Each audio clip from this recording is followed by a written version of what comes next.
Aujourd'hui, âgé de 74 ans, Salif Keïta est considéré comme descendant en ligne directe du fondateur de l'Empire du Mali, Soundiata Keïta. Il a connu une enfance solitaire et souffre d'albinisme, dans une région où les albinos sont mal vus. Sa couleur de peau blanche provoque souvent raillerie et rejet de la part d'autres enfants. Après ses études, il a voulu être instituteur, mais il est recalé à cause de sa mauvaise vue. Il décide alors de devenir chanteur, ce qui lui vaut d'être rejeté par sa famille qui voit mal le prince qu'il est s'engager dans un art traditionnellement réservé à la caste des griots. Le natif de Djoliba part alors à Bamako en 1968 et intègre le groupe du saxophoniste Tidjane Koné. En 1973, il rejoint un autre groupe dans la capitale malienne, les Ambassadeurs, avant de s'installer à Abidjan en Côte d'Ivoire.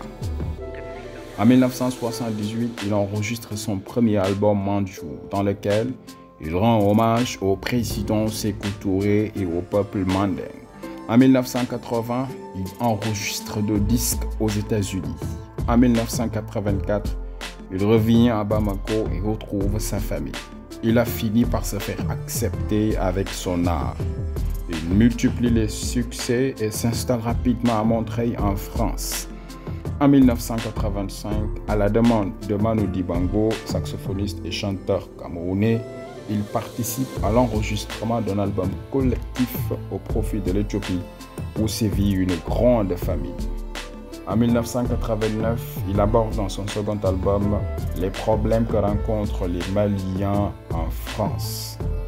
Il dédie son album Volon en 1995 aux enfants albinos, pour lesquels d'ailleurs il crée une association.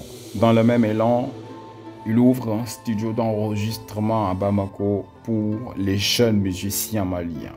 En 2004, à Johannesburg, il est distingué au Cora Awards pour l'ensemble de sa carrière. L'artiste ne s'est pas illustré que dans la musique. Il a aussi pris des positions dans le terrain politique. En 1985, il participe au concert Libérer Mandela. Salif Keïta participe aux élections législatives maliennes en 2007 et milite actuellement au sein du PCR, Parti citoyen pour le renouveau. En 2010, il est nommé ambassadeur de la paix par Jean Ping, alors président de la Commission de l'Union africaine, afin de soutenir les efforts de la Commission pour résoudre les problèmes et promouvoir la paix sur le continent.